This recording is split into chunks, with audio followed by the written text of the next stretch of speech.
Don't you dare come to my graduation ceremony. If a plain old lady like you shows up, everyone will laugh at me. It's my big day, so stay away." These were my daughter Lauren's words. She thinks I'm an embarrassment. When she called, her voice was sharp and panicked. "Hey, old lady, where are you? Leaving a silly note like that and thinking you'll get away with it? Come home right now." I could hear my husband John's voice too. Both were frantic. "My name is Kelly Brooke. I'm a 41-year-old housewife. I've been working part-time at a local real estate agency, raising Lauren and doing household chores for over a decade. I married John 15 years ago. He had Lauren from his previous marriage. I met John at work before we got married. I was working at a construction company, and John was there for sales. Our company was tough on contractors, but John always had a smile and a positive attitude. I once recommended a product he was selling to my company, and as a result, his company got the contract. This led to us going out for meals several times, deepening our relationship. Eventually, he proposed, and I happily accepted. I quit my job just before our wedding. John confessed that he was living alone with his 8-year-old daughter. At first, I thought it was a lie, but it was true. I met Lauren a week before the ceremony. She was shy, hiding behind John, and not coming out in front of me. That's when I decided I would take care of her until she graduated high school. I couldn't forget Lauren's anxious eyes peeking out from behind John. Despite my family's strong disapproval, I decided to marry John. It was my first marriage, and my father was especially furious, saying I was being mocked. But I went against their wishes and married John. If I had listened to my parents, I might have avoided the troubles that were about to come. It's been 15 years since I got married. Lauren is now 16 and about to graduate from high school. Normally, this would be a joyful moment, but I couldn't feel happy. I remembered my hope of making her a respectable adult when I decided to marry John. "Hey, old lady, where's my t-shirt? Did you steal it?" Lauren started calling me old lady 3 years after we began living together. She used to be kind, but then she suddenly became rude. "Is this the t-shirt you're looking for?" I handed her the shirt from the folded laundry. "Why did you wash it? What if it shrinks? Normally, you should take it to the cleaners. You're so clueless, really so dense." I had hand-washed and air-dried the t-shirt, thinking it would be damaged at the cleaners, but I couldn't explain this to Lauren. All I could do was apologize. Lauren snatched the shirt from my hand, muttering, "You're so useless," before walking away. Her words pierced my heart. I couldn't argue back and just bowed my head. I didn't understand why Lauren had become so harsh with me. At first, I thought it was because she was teased about her father's remarriage, but that didn't seem to be the case. Around the same time, John's attitude towards me also changed. He used to smile a lot, like when he was selling, but lately he stopped smiling at home and became more sullen. He even started calling me "Hey you." Lauren's behavior seemed to follow his lead. I thought maybe I was lacking in some way, so I tried harder with the housework and took extra care of Lauren. I wanted her to grow up to be a respectable adult, but contrary to my hopes, Lauren's attitude towards me worsened day by day. Calling me old lady became the norm for her. I never heard words of gratitude from Lauren anymore. What was strange was that at parent-teacher conferences in elementary school, Lauren's behavior was normal and she wasn't rude at all. John talked normally with Lauren, even smiling sometimes. This meant that her terrible behavior was directed only at me, which hurt me even more. Whenever I tried to talk to John, his attitude was distant, completely different from before. I had no one to confide in, and I felt more and more isolated in my own home. Since middle school, Lauren stopped telling me about school, and John would attend school events. I had to learn about the schedule for school events from my neighbors. John and Lauren seemed to get along well, going out together sometimes. I wanted to be treated as family by John and Lauren too. I had always wanted to live happily together. I never imagined it would be this painful to have that wish unfulfilled. John's attitude towards me continued to worsen. Dust is piling up on the stairs. Clean it up. You're a stay-at-home wife, aren't you? The toilet paper is almost out. Are you even cleaning the bathroom? You're really dense, you know. I frequently received such rejoins from John. Originally, when we first got married, we both shared household chores. John had been doing housework while living with Lauren, and he was happy at first to share the chores with me. But now I do all the housework. John used to say it was wrong for a stay-at-home wife to do all the housework. Lauren was an easy child to take care of, but this somehow made things worse for me. When I tried talking to John, he just dismissed it as my lack of effort. In the end, everything was my fault. The more I tried talking to John, the heavier my heart felt. He would nitpick my housekeeping, constantly criticizing me. You can't even clean properly. No improvement after all these years. Do you lack learning ability? John looked down on me with disdain. All I could do was apologize. I'm sorry. I'll try harder. Please forgive me. John sighed dramatically, as if exasperated.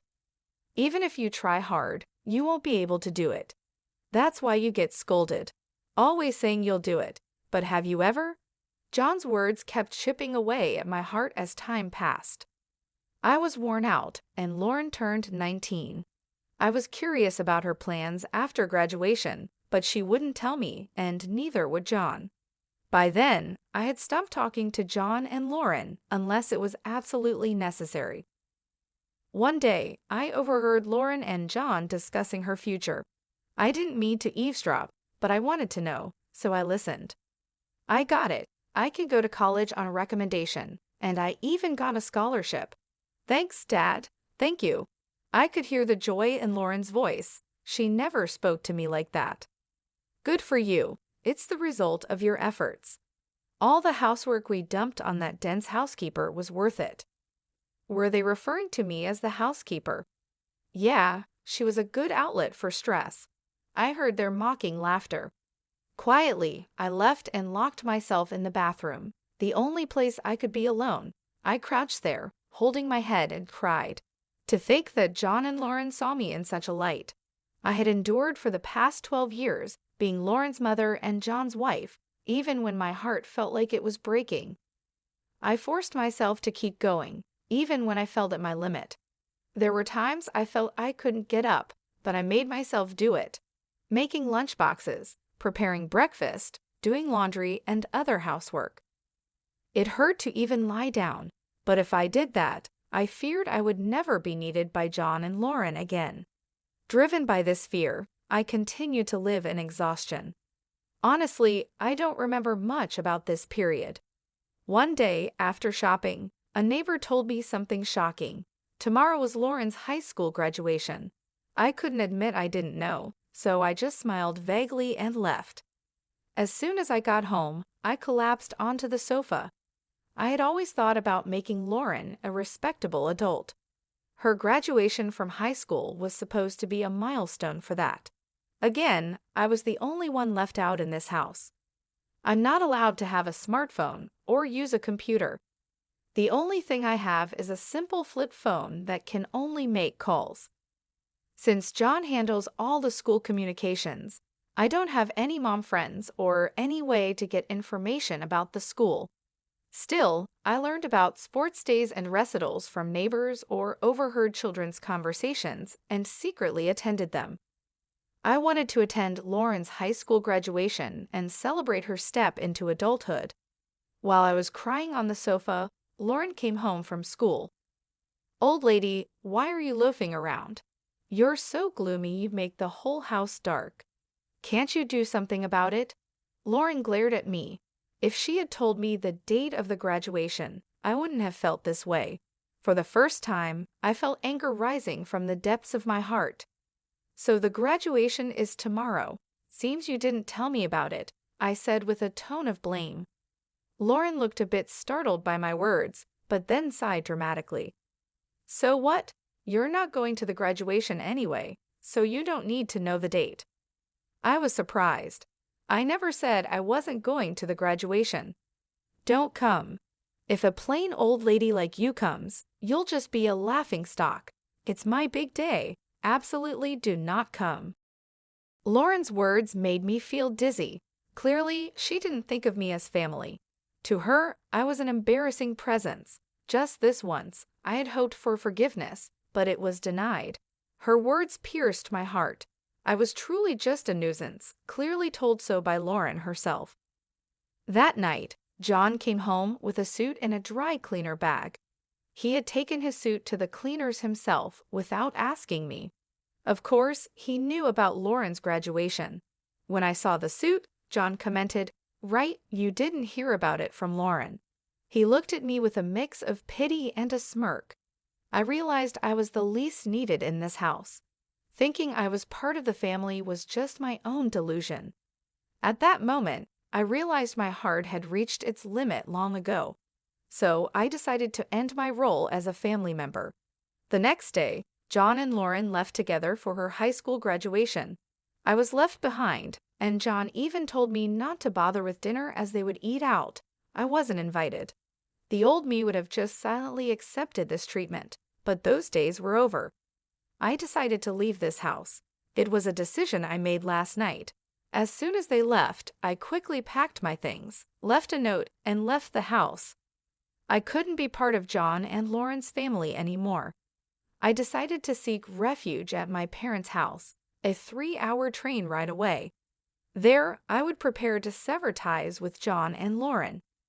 The note I left stated my wish to cut familial ties and live independently, and that further details should be discussed through a lawyer. I hadn't found a lawyer yet, but I knew my father could recommend one.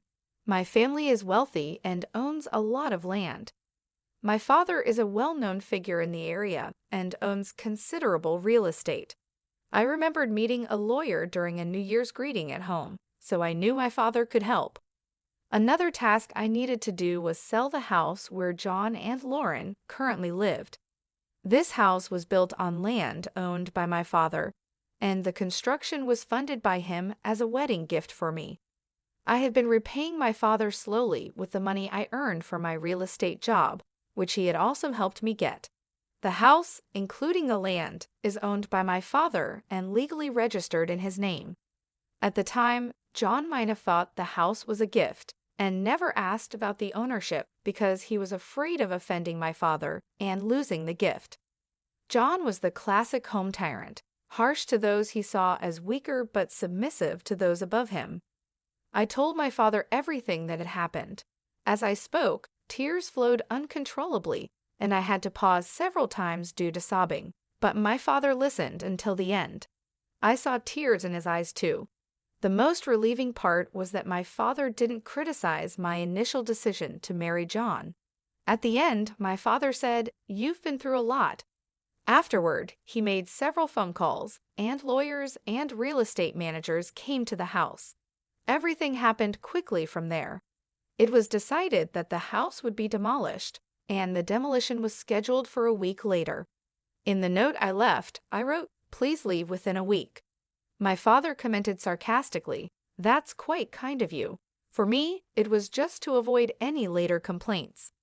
During the week, I consulted with the lawyer about the divorce. I also shared the whole story with my mother, and we cried together. I can't forget the determined look on my mother's face. I had also discussed my future plans with my father. The priority was to establish a new foundation for my life. It took courage to talk to my parents, and it was painful, but once I did, my heart felt lighter. For the first time in 12 years, I slept soundly. 2 weeks later, while I was staying at my parents' house, I received a call on my cell phone. As expected, it was Lauren. Honestly, I didn't want to talk to her. Remembering how she had treated me, a black stain spread in my heart. I decided to ignore the call, but they didn't stop. There were several from John as well. They were probably calling about the note I left or the demolition. For 12 years, John and Lauren called me old lady and you, exploiting my efforts and treating me like a tool. I endured such treatment for a long time. The thought of dealing with them again made me shudder, but I knew I needed to settle the past to move forward. Without confronting them, I wouldn't feel at peace. I felt I owed them a proper response, so I steeled myself and answered the phone. "Hey, old lady, where are you right now?" Lauren's screeching voice pierced my ears, hurried and panicked. "Leaving such a ridiculous note. You think you'll be forgiven? Where are you now? Come back home right now." I could hear John's voice as well. They both seemed frantic. I imagined Lauren's reaction when she returned from her graduation ceremony to find no old lady to vent her stress on, and the note about the divorce and the house. I couldn't help but smile faintly at Lauren's panic. Who is this, please?" I asked. Lauren seemed taken aback by my response and stumbled over her words. I hung up the phone. Afterward, I called the real estate management company to confirm when the demolition would start. It was scheduled for tomorrow as planned, and John had already been informed. I requested to postpone the demolition to the day after tomorrow and asked them to inform John about the delay. This gave them one more day. John would probably come here, and that's when I would deliver my final message to John and Lauren. I ignored the dozens of calls from them. The next day, around noon, I heard the doorbell ring and knocking on the door. It must be John and Lauren. They would have wanted to come earlier, but the journey here could be long due to poor connections. John and Lauren appeared, panting heavily, evidently having rushed here. I had arranged for my parents to stay in another room, so it seemed like I was the only one at home. I led John and Lauren into the living room. John entered hesitantly, clearly uncomfortable around my father. My father is wealthy, well-respected, and has a commanding presence, making him a higher authority than John.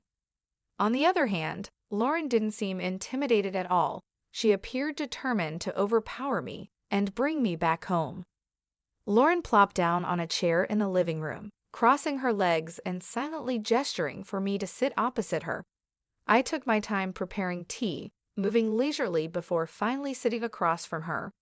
Growing impatient, Lauren addressed me. "What's the meaning of all this?"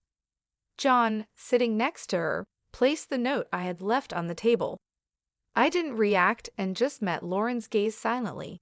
She was the first to look away, attempting to dispel the awkwardness with a laugh. "What was that 'who is this' act yesterday? Pretty poor performance." I continued to stare at Lauren silently. She became visibly uncomfortable, shifting in her seat.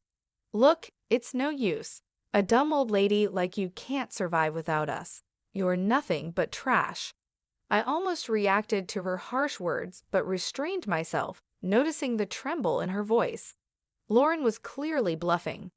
John had been silent, just watching how things unfolded. "Stop being stubborn and come back home," Lauren said, trying to confuse and coax me back with her cruel words. As Lauren became more agitated, I responded calmly, "I don't have a family, do I?" "Oh, I have parents, but you two are not my family, are you?" Lauren, clearly out of her element, raised her voice. "What are you saying? Dad and I are your family, right?" "Right, Dad?" Lauren, feeling at a disadvantage alone, sought support from John. John looked around nervously, and, once he confirmed they were alone, turned to me with newfound bravado. "That's right. You can't live without us, just like Lauren says." "So you're coming back," John said, getting bossy all of a sudden when he noticed my parents were nowhere to be seen. Looking back on it now, what a small-spirited man he is. "Like I said, I have no family," I replied firmly. No matter what John and Lauren said, I would continue to treat them as strangers. They were not my family. If they were, they wouldn't have treated me like a slave. A true family supports and helps each other, especially when someone is in trouble. But John and Lauren were different. For 12 years, they treated me like a servant, a vent for their stress. They insisted this was normal, oblivious to how wrong and cruel it was, unconsciously oppressing me. I marvel at how I endured it for 12 years, almost impressed with myself. It started when I saw Lauren peeking out from behind John's back. I had promised myself to raise her to be a decent adult. I endured and served them for this promise, at least until Lauren graduated high school. I had decided that Lauren's high school graduation and her moving on would John the end of our relationship. I had held a faint hope that if John and Lauren changed their ways and improved their attitudes towards me by the time of her graduation, I would continue with them as a family. But they betrayed my expectations, leading to this situation. Everything was decided the day before the graduation ceremony, so now I confront them with the appropriate attitude.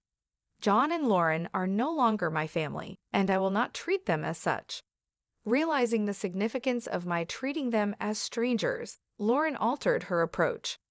"We're family, aren't we, Mom? Stop this silly act, please," she said, switching from calling me old lady to Mom. Realizing her usual tactics wouldn't work, John swallowed hard and watched intently. "Even though you're not my birth mother, we've lived together all this time, so please listen to my request," Lauren pleaded, her previously defiant posture changing to one more pleading.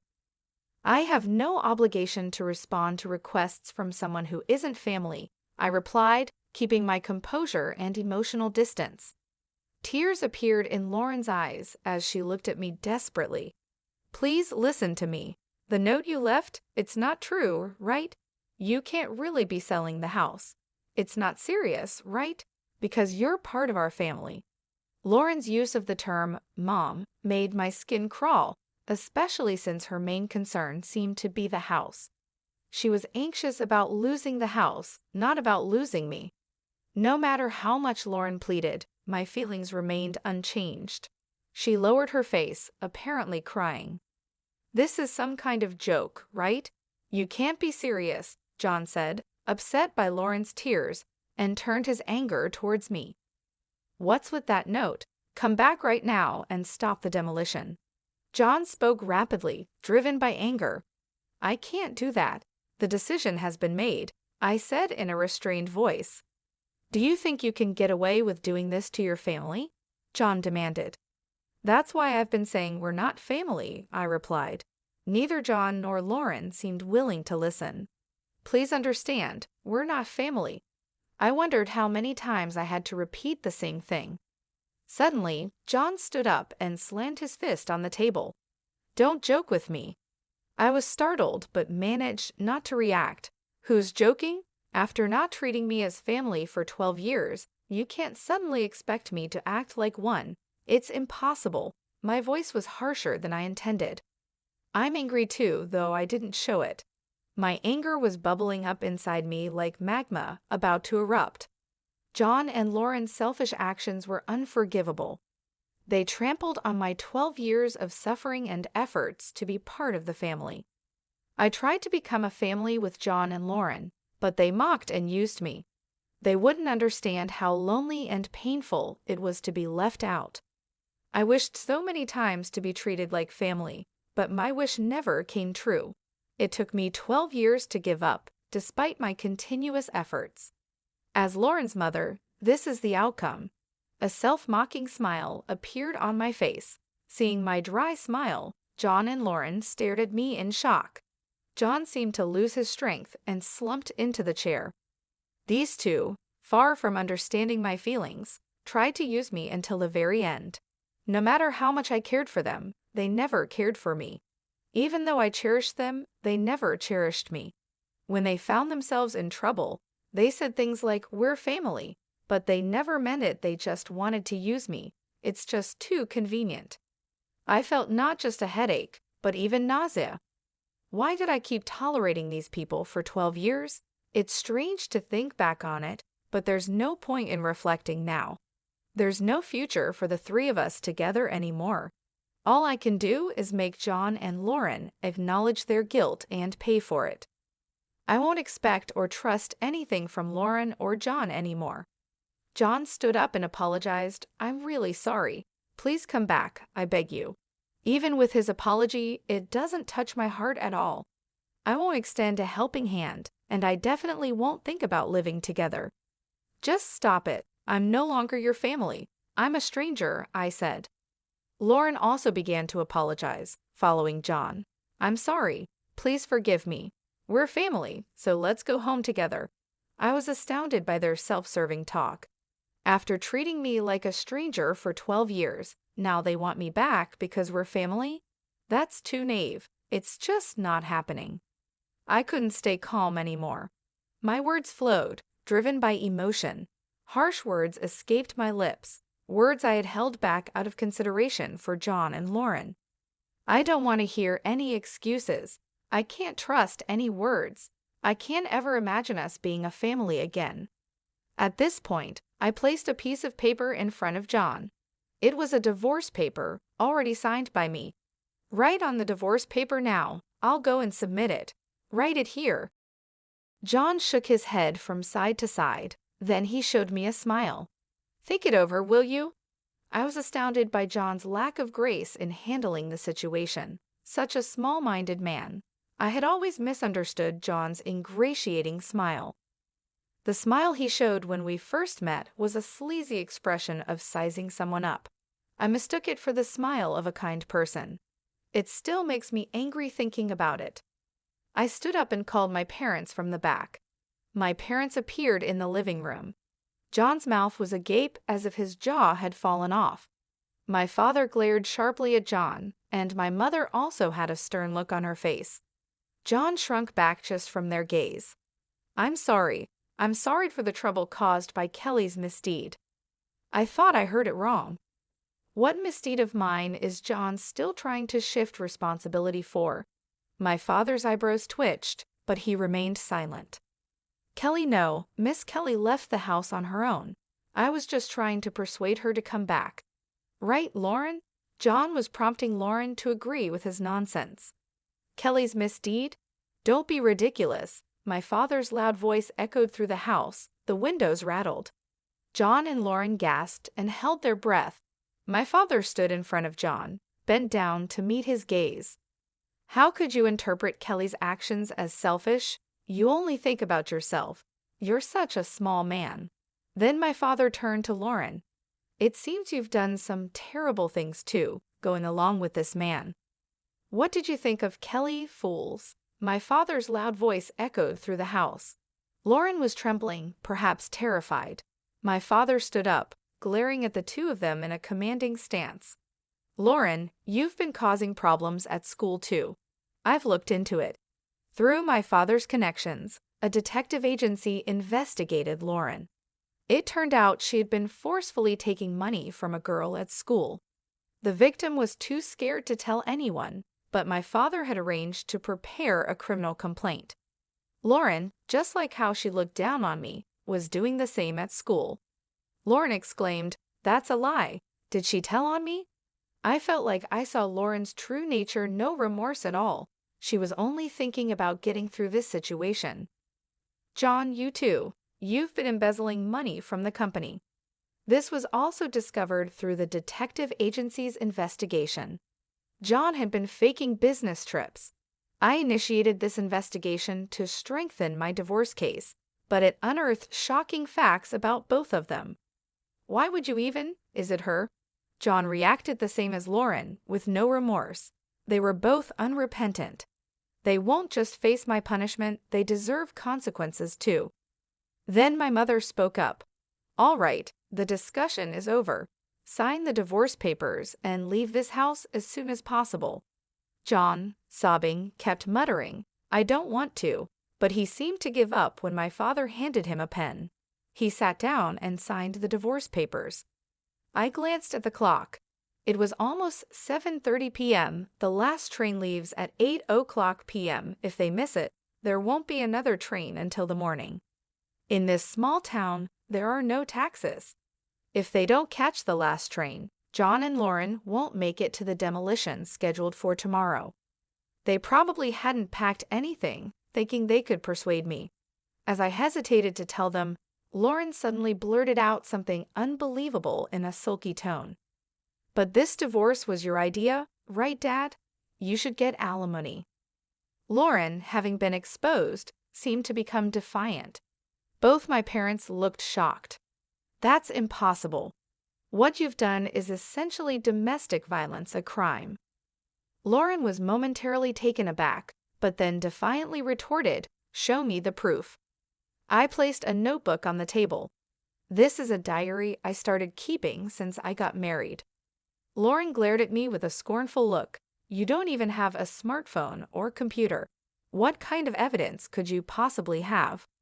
A diary is a valid form of evidence, not just video, audio, or pictures. Lauren looked utterly astonished. That's right. Even the lawyer acknowledged it. This diary is substantial evidence. John and Lauren, seemingly resigned, hung their heads in defeat. I dramatically checked my watch. Well, you've missed the last train. You won't be able to get home tonight. My mother looked at John and Lauren with a smug expression. That's right, there are no taxis around here. I wonder if there's even a decent hotel nearby. All right, we're done here. Get out now. John and Lauren were hurried out of the house.